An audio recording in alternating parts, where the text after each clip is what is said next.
Vou contar duas histórias para vocês sobre a zona do rebaixamento. Para quem não está muito familiarizado com a briga para não cair e o Z4, o fantasma da Série B. Primeira historinha, zona de rebaixamento, a zona, né? Para você entrar na zona é a coisa mais tranquila do mundo. Você entra e tá tudo certo. Você entra rápido na zona, no instante, pum, cheguei, entrei na zona, foi fácil. Pra sair da zona, meu patrão, a bronca não é entrar não, a bronca é sair da zona do rebaixamento. Tu vai ficando, vai ficando, vai ficando, vai ficando, até que tu cai pra Série B. Segunda historinha, areia movediça. Quando tu entra na areia movediça, pum, cai na areia movediça. Aí tu começa a se mexer, pá, começa a se degladiar e tal, aí demite treinador, contrata treinador, muda ideia de jogo, demite jogador, contrata jogador. E tu vai ficando ali ainda, porque pra tu sair de lá leva tempo, demora, não é do dia pra noite. E isso tá bem a cara do Fortaleza. Quanto mais o Fortaleza se mexe, demitiu o treinador, contratou o jogador, contratou o treinador, mudou a ideia de jogo, mas o resultado segue o mesmo. O Fortaleza continua mais uma rodada na zona do rebaixamento.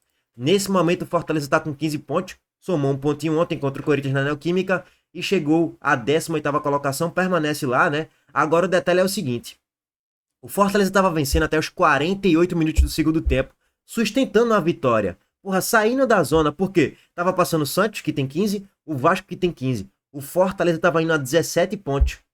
Beleza, Heitor, mas hoje tem o Santos contra o Juventude no Morumbi.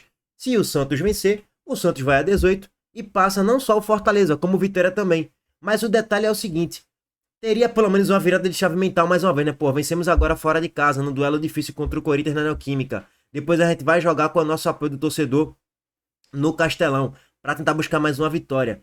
Só que aí, pum, empate. Brocha até o torcedor que tava pensando em ir pro Castelão na próxima rodada aqui, ó. Na 19ª rodada, que é contra o Botafogo, que nesse momento é o 7º colocado com 26 pontos. Então, até o torcedor que tava animado, empolgado, porra, venceu agora, vamos lotar o Castelão contra o Botafogo, já dá aquela morgada, já dá aquela brochada. Então, isso é que é o preocupante. E aí o detalhe, né? Se de fato o Santos confirmar a vitória, o Santos sai da zona e coloca o Vasco nela. Ok. E a diferença do Fortaleza é que, se o Fortaleza vencesse, seria de 1 ponto. Se o Santos ganhar, passa a ser de 3 pontos. O Vitória passaria a ser o 16º colocado, com 18 pontos, 3 vitórias. O Fortaleza ainda ficaria a uma rodada de sair da zona, pelo critério do número de vitórias. O Vitória tem 3 vitórias, o Fortaleza também. Se o Fortaleza ganhar na próxima rodada e o Vitória perder, o Fortaleza pode até passar o Vitória. Isso aqui é tudo na conta do si, né? Não tem garantia pra si ou ninguém. Então assim, e a rodada foi boa de certo modo, porque o Vasco perdeu, o Vitória empatou, o Grêmio perdeu, o Inter perdeu, o Juventude ainda vai jogar e o Sport empatou. Então assim, a rodada de quem briga pra não cair, quem vencesse, iria criar uma gordurinha legal pra zona do rebaixamento. E o Fortaleza tava vencendo. Mas, no final do jogo, por causa de um desleixo, de um descuido, de uma desatenção, de uma preguiça de Diogo Barbosa, tu toma o gol de empate com o Carídio.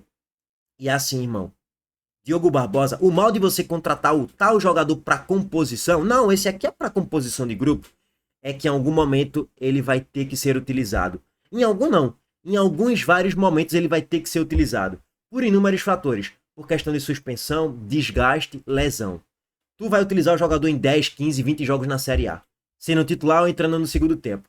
E ele vai comprometer e vai tirar pontos da tua equipe. A gente não pode colocar tudo na conta de Diogo Barbosa, mas pô, ele poderia voltar, né, para fazer aquela linha de impedimento e Caride poderia estar impedido, mas ele volta andando e a reação dele no gol é reação neutra. Por quê? Porque é um jogador que não sente o que o torcedor sente.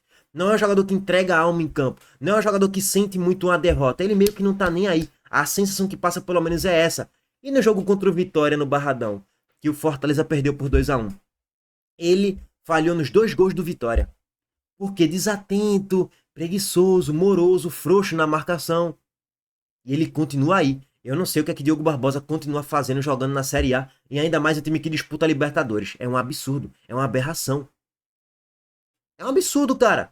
Era pra Diogo Barbosa ser demitido já. E ser contratado por, sei lá, por um Juventude.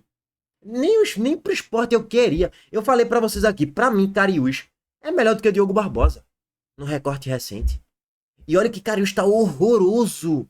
Diogo Barbosa consegue ser pior do que ele. De tão horroroso que é Diogo Barbosa. Por isso que nem Diogo Barbosa queria no esporte. Diogo Barbosa hoje tem um nível de Série B. E eu falei, Diego Barbosa é um bom lateral. Não, Diego Barbosa já foi um bom lateral. Lá em 2005, ó, lá em 2016, 17, 18, até 19 talvez. Nos últimos 6 anos, ele é horroroso como lateral. E Renato Paiva continua colocando ele. E Marcelo Paes não demitiu, não contratou outro lateral esquerdo. E tá aí o resultado. Diogo Barbosa comprometeu mais 2 pontos do Fortaleza, como comprometeu pelo menos 1 ponto lá no Barradão contra o Vitória. Um dos pontos pro Fortaleza estar aí são as falhas de Diogo Barbosa, sem dúvida nenhuma. Isso aí tá escancarado para todo mundo. Bom, vamos passar aqui a análise do jogo, tá? E dos gols para vocês também. Antes disso, o recado do nosso patrocinador, a Montenegro Cargas, mais uma vez. Tamo junto. A Montenegro Cargas é a palavra-chave para transportar sua mercadoria em 2025. Há mais de 10 anos, a Montenegro Cargas vem transportando compromisso para todo o Brasil. Com as modalidades de entregas fracionadas, expressas e dedicadas, vem oferecendo sempre o melhor serviço e detalhe, por um precinho justo. Além disso, a Montenegro Cargas é uma das poucas do Brasil a incluir prazo de entrega em proposta para vários trechos do contrato, garantindo confiança, eficiência e transparência em cada entrega. Essa é a Montenegro Cargas transportando compromisso. É carga, viu, pai? Vamos lá, gente. Primeiro aqui para as escalações. Por que dá para se considerar um péssimo resultado para o Fortaleza? Porque estava ganhando até os 48 e tomou um gol de empate quando o Corinthians nem tinha um volume tão grande de jogo naquele recorte final da partida do segundo tempo. O Corinthians foi com Hugo Souza no gol e André Ramalho, os únicos titulares da equipe. O resto são reservas. Félix Torres, Kaká, Angileri, que foi, para mim, o melhor em campo. Angileri na partida jogou muita bola nos 2 tempos. Principalmente no primeiro, Charles, Rian, Dieguinho, Breno Bidon, Thales Magno e Johan Romero. É um meio campo totalmente reserva, um ataque totalmente reserva, uma defesa quase toda reserva. Só tem 2 titulares no time do Corinthians, Hugo Souza e André Ramalho. Não tinha Carídio, que foi banco de reservas, não tinha Depay, Yuri Alberto, Martinez, tem mais, cara. Não tinha, deixa eu até voltar aqui, Mateuzinho na lateral direita, então era um time totalmente desconfigurado. E o Fortaleza tinha que tirar proveito desse Corinthians totalmente desconfigurado.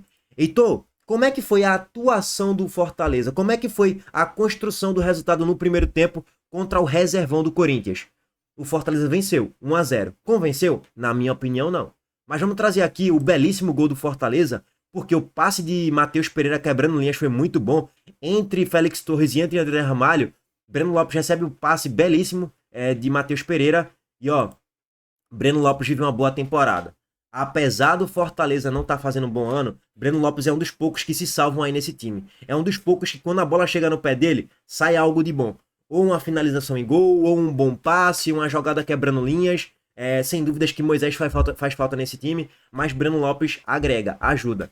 E aí o Fortaleza faz 1-0 com o Breno Lopes. Só que assim, depois desse gol feito, foi logo no início do primeiro tempo, o Corinthians dá a resposta com bola na trave de Angileri chegando na ponta esquerda, sempre muito ali na lateral direita do Fortaleza, né? Que não conseguiu fazer muito bem a proteção naquele setor de campo com Eros Mancuso, que não fez um bom jogo na minha opinião, na marcação principalmente. Angileri finalizou uma bola na trave. Teve uma outra finalização de Angileri, que o goleiro do Fortaleza, o Vinícius Silvestre, teve que fazer uma ótima defesa. Então assim, não teve nenhum grande jogo do Fortaleza não, tá gente? Só pra pontuar. Teve um Fortaleza que terminou o primeiro tempo vencendo a partida. E só, não teve nada de grande futebol. O Corinthians já poderia ter empatado a partida, ó. Passe aqui da direita para a esquerda e Vinícius Silvestre faz uma ótima defesa. Agora um passe Thales Magno, Angileri finaliza a bola na trave. Já poderia ter rolado um empate. E teve outros gols perdidos do Corinthians na partida, ó. Finalização aqui, essa nem foi com muito perigo, porque Charles estava impedido nesse lance. Vinícius Silvestre salvou, mas Charles estava impedido. Teve um gol que Johan Romero perde na marca da Cal, sozinho, num cruzamento de Matheus Bidu. E o Corinthians empilhou chances perdidas no primeiro tempo. E era um Corinthians reserva. Beleza que jogando na Neoquímica Arena, o Fortaleza nunca venceu. Esse gol perdido de Johan Romero estava impedido, né? Mas teve outro também que ele perdeu na pequena área praticamente. Praticamente na pequena área ele chuta a bola para fora, isolando.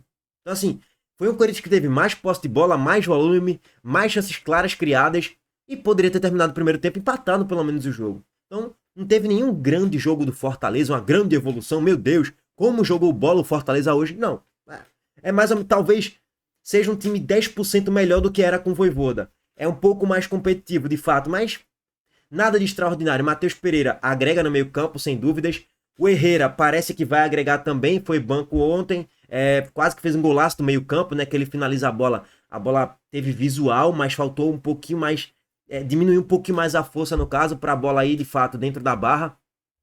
Então, assim, melhorou ali em alguns aspectos por contratações. Mas não que o futebol coletivo do Fortaleza é outro e joga um grande jogo. Não, não tem nada disso, tá, gente? Sendo bem sincero. Aí, tá, vamos lá. O Fortaleza chegou ainda no primeiro tempo, no cruzamento do Lucas Prior, que é um bom jogador, tá? É um bom jogador da base do Fortaleza e quase que o André Ramalho faz um gol contra, né? Só que aí no segundo tempo entrou a cavalaria. E aqui é que tá, né? As estatísticas do jogo. 18-8 pro Corinthians, 5-3 de chute na barra, 68-32 em porcentagem de posse de bola. O Corinthians trocou quase que 400 passes a mais do que o Fortaleza na partida. Então, assim, todas as estatísticas elas estão pró-Corinthians. Por quê? Porque foi de fato o time que mais jogou bola e mais criou chances. E aí no segundo tempo entra a cavalaria, né? Entrou Mateuzinho na lateral, Garro, Yuri Alberto, Depay, Carídio. E ainda tinha Ranieri, que é titular da equipe, e Matheus Bidu também, que nem entraram. Então, assim, entrou a cavalaria. Quando entrou a cavalaria, o Corinthians continuou criando chances e o Corinthians continuou perdendo chances. Yuri Alberto, inclusive, perde um gol no segundo tempo. Isso aqui já é o gol, tá, gente? É o lance do gol de Carídio, que aqui o detalhe do gol do Carídio é Diogo Barbosa, né? Sai o cruzamento aqui da direita, Diogo Barbosa olha e não volta, né? Pô, sai o cruzamento, velho. O cara é um profissional. Heitor, você não é um profissional. Você tá falando do ar-condicionado, é muito fácil, verdade. Só que eu não sou um profissional. Se eu fosse um profissional, cara, isso é meio que lei. Saiu o cruzamento na grande área, tu percebeu que tá muito destoado ali da linha de defesa, da linha de impedimento. Tu tem que voltar um pouco mais com velocidade para não deixar o jogador adversário em condições para fazer o gol. É meio que óbvio, básico do futebol. Não tem nada de, meu Deus, eu inventei a roda aqui, o que eu acabei de falar. Todo mundo já sabe disso, então faltou mais concentração nesse lance. E nem acho que Diogo Barbosa fez um jogo de todo ruim na partida, não. Mas é no detalhe, a bomba sempre vai estourar no colo de quem faz uma péssima temporada, que é o caso de Diogo Barbosa. E é um acumulado, né? É um acumulado de falhas na temporada, por isso que a torcida do Fortaleza tá pegando no pé dele. E aí, rapidez para continuar. O Corinthians teve esse gol com o Carídio. Vinícius Silvestre ainda fez uma boa defesa, né? Se você for parar para analisar esse lance, tem um desvio ali na trajetória. Tem a cabeçada do jogador do Corinthians, pum. E tem um desvio aqui no defensor do Fortaleza. Por isso que Vinícius Silvestre, ele meio que passou um pouco ali da bola. E aí ele ainda volta fazendo uma defesaça, né? De ponta de dedos. Porque teve um desvio. Por isso que não foi um lance fácil para defender. E aí no rebote, Carídio faz o gol e empata a partida, né? Então, assim, apesar de o gol sair aos 48 e tal, falha de Diogo Barbosa ali na recomposição, ok. O Corinthians mereceu empatar, pô. Não é nenhuma injustiça o que aconteceu ontem, não. O Corinthians jogou mais do que o Fortaleza. E se fosse ter um vencedor, seria o Corinthians. Porque perdeu umas 3, 4 chances de gols. E o Fortaleza perdeu, sei lá, 1 a 2. No agregado, foi uns 4 a 2 em chances claras. Finalizações, o Corinthians teve o dobro, basicamente, em relação ao Fortaleza. Então, não tem muito que contestar assim. Ah, foi injusto o futebol hoje. Não. Tu tem um jogador ruim que tirou 2 pontos da sua equipe. É isso, na tabela de classificação. Tem muito mistério, tá? Então, assim, Fortaleza vai precisar melhorar nos próximos jogos, só que vai pegar o Botafogo, né? Que tem um time muito bom. Perdeu agora do Cruzeiro, mas tá focado também na Copa do Brasil. Meu amigo, não é mole não, viu? Enfim, aguardar. E tem a Libertadores aí, né? Já falei, é bom sair logo, viu, da Liberta. Pra depois não cair pra Série B, porque não vai ganhar a Libertadores, isso aí é óbvio pra todo mundo. Não vai ganhar a Libertadores. Então vaza logo disso aí, foca só na Série A, pra não continuar perdendo pontos aí com o desenrolar do campeonato. E aí, Heitor, o Fortaleza vai cair? Pode cair. Pode cair, sem dúvidas. Tá aí o campeonato todo na zona do rebaixamento, praticamente, eu flutuando próximo da zona. Então, pode cair, sem dúvidas nenhuma. Agora, dá para extrair mais desse elenco, que tem qualidade para escapar. Heitor, o Paiva vai conseguir fazer isso? Tenho muitas dificuldades, viu? A situação do Fortaleza é muito preocupante, porque o treinador é fraco. Então, cuidado, pode cair para a Série B, viu, irmão? Arerê, aguardar. Tamo junto, rapaziada. Abraço para todos vocês.